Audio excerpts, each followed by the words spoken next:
the harvest of the heart. It was the kind of November morning that held both chill and promise, the kind where breath puffed like smoke into the crisp air and the fields lay quiet after their long season of giving. Ethan Cole leaned against the wooden post of his front porch, coffee steaming in his calloused hands, and gazed out over the acres of farmland that had been in his family for 3 generations. Rows of stubbled corn stretched into the horizon, the earth resting now until spring would ask for labor again. For Ethan, Thanksgiving always arrived like a gentle sigh, a reminder to stop, even briefly, from the steady rhythm of chores and tending to the land. But it also arrived with an ache, a reminder of how lonely the farmhouse felt after his parents had passed on and his younger brother had moved away to the city. He was 32, steady and reliable, known in town as the man you could count on to fix a fence, lend a hand, or deliver the best sweet corn in August. But to himself, Ethan was just a farmer with wide fields and quiet nights. He never complained. Farming wasn't a life you chose for glamour or noise, but as he took another sip of coffee and heard the distant caw of crows, he admitted to himself what he often tucked away: it would be nice to share mornings like this with someone. Someone who saw more than the soil and the barns, someone who saw him. The small town of Maplewood was already stirring with the upcoming Thanksgiving festivities. Every year, the community center held a Thanksgiving potluck and barn dance, a tradition older than anyone living could remember. It wasn't fancy, paper tablecloths, mismatched dishes brimming with family recipes, and a fiddler or two playing into the night, but it was the heartbeat of the town, drawing neighbors and friends under one roof to celebrate gratitude and togetherness. Ethan usually went out of courtesy, bringing along one of his mother's pie recipes that he had managed to keep alive, though his crusts were far from perfect. He never stayed late, never danced much. Watching couples and families laugh together often tugged at something deep in his chest, so he usually slipped away early, returning to the silence of his home. This year, though, would be different. Claire Bennett had never thought she would end up in Maplewood. She had grown up 2 states away, in a bustling city where coffee shops crowded every block and the constant hum of traffic was as familiar as birdsong. But after a difficult breakup and the suffocating press of office life, she decided she needed a change. Her aunt, who lived in Maplewood, had mentioned that the old house on Willow Lane needed a caretaker for the winter while its owners traveled south. Claire, craving both escape and clarity, agreed to stay. She wasn't sure what she expected, maybe boredom, maybe peace. But she hadn't anticipated how comforting the rhythm of a small town could be. People greeted her warmly at the grocery store, neighbors waved as they passed, and the air itself seemed gentler somehow. She had been in Maplewood only 3 weeks, and though she still felt like an outsider, she was beginning to breathe again. Her aunt insisted she join the Thanksgiving potluck. "It's where you'll meet everyone," her aunt had said over the phone. "And who knows, maybe you'll even enjoy yourself." Claire had laughed. She hadn't been to a town party since high school, and the idea of mingling with strangers in a barn both terrified and intrigued her. Still, she baked her mother's pumpkin bread, wrapped it in a towel to keep warm, and told herself she'd go, if only to see what Thanksgiving looked like in Maplewood. The community center glowed with strings of golden lights, laughter spilling from its doors into the cold evening air. Inside, the tables groaned under the weight of dishes, golden brown turkeys, casseroles topped with crispy onions, bowls of mashed potatoes, pies cooling at the edges. Families gathered in groups, children darted between chairs, and the air smelled of cinnamon, sage, and roasted meat. Ethan carried in his apple pie, carefully setting it among the desserts. He was just about to slip back toward the quiet corner he usually claimed when he caught sight of someone unfamiliar. Across the room, a woman with chestnut brown hair, loosely curled around her shoulders, was setting down a loaf of pumpkin bread. She looked around with an expression Ethan recognized well, half curious, half uncertain, like she was wondering if she belonged here. Their eyes met across the table.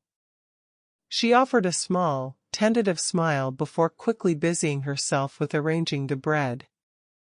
Something in Ethan stirred, something he hadn't felt in a long time, that sudden pull, quiet but undeniable. Later, when the meal had settled into conversation and the fiddler struck up a lively tune, people began to dance. Chairs scraped back, boots scuffed against the wooden floor, and laughter filled the barn-like hall. Ethan watched from his usual place by the wall, arms folded, pie plate balanced in one hand.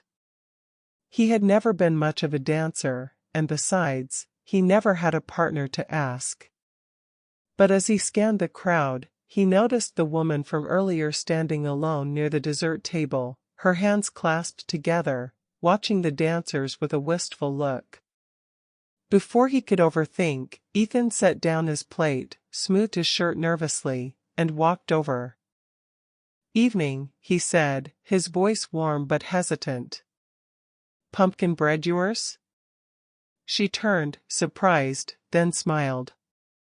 "Yes. Guilty as charged." "It's good," he said. "Best I've had in a long while." Her cheeks flushed.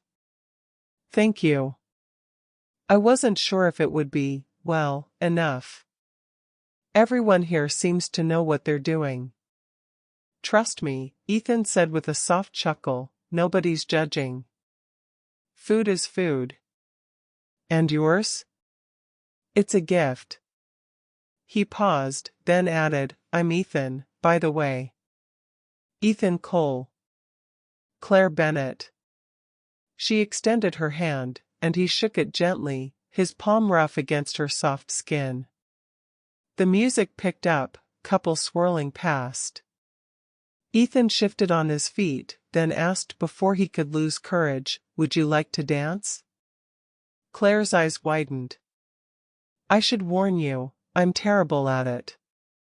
"Good," Ethan said with a grin. "So am I." She laughed, and something inside Ethan eased. Taking her hand, he led her onto the floor. They stumbled at first, awkward and uncertain, but soon the rhythm caught them, and they were moving, clumsy but happy, laughter mingling with the music. For Ethan, the crowded hall seemed to fade until it was just her smile like a lantern in the warm light. That night stretched longer than Ethan had expected. He and Claire talked after the dancing, lingering over cups of cider. She told him about the city she had left behind, about needing space to think and breathe. He told her about the farm, the endless cycle of planting and harvest, the quiet beauty of the land.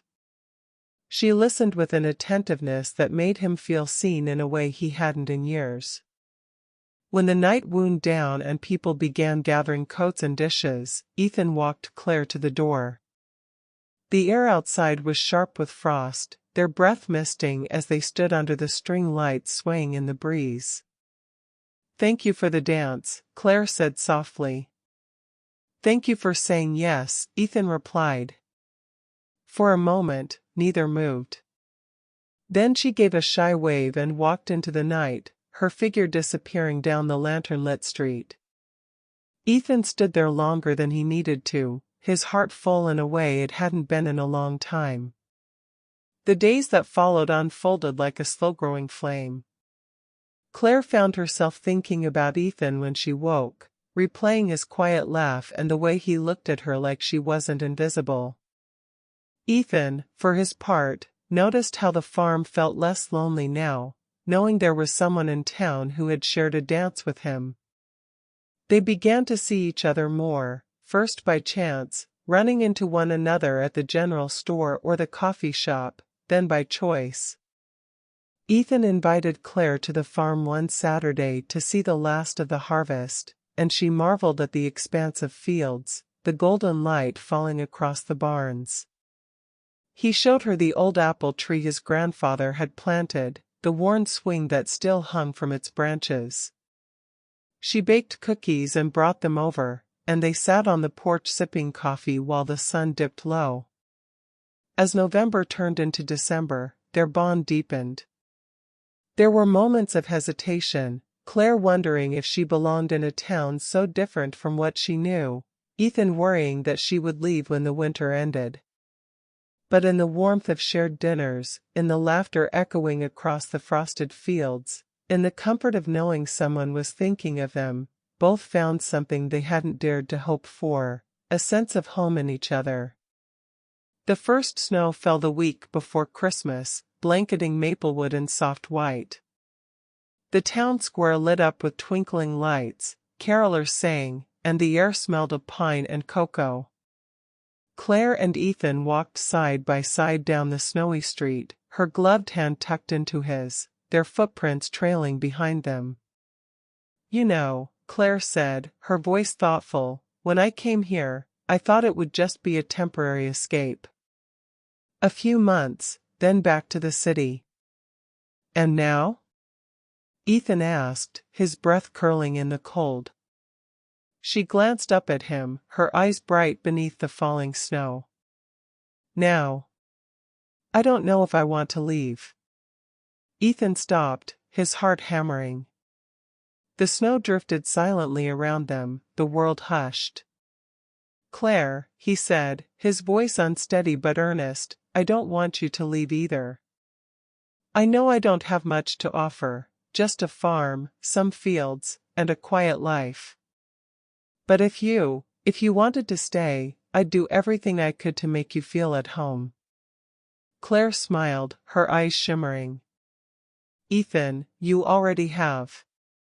And under the snowfall, with the glow of lights all around them, he kissed her, a gentle, trembling kiss that carried all the warmth of the season, all the hope of what was to come. That Thanksgiving had begun with a farmer standing alone on his porch, wondering if the world would ever bring someone into his quiet life. It ended with a dance, a laugh, a promise whispered under falling snow. And as the seasons turned and the years rolled forward, Ethan and Claire built a life together, a life of harvests and hearthfires, of shared mornings and Thanksgiving feasts filled with love. The farmhouse no longer echoed with loneliness. It rang with laughter, with warmth, with the simple joy of two hearts that had found each other when they least expected it. For in Maplewood, under the glow of Thanksgiving lights, a farmer found not just his significant other, but the home he had always longed for, not in the fields, not in the barns, but in the heart of the woman who had come to stay.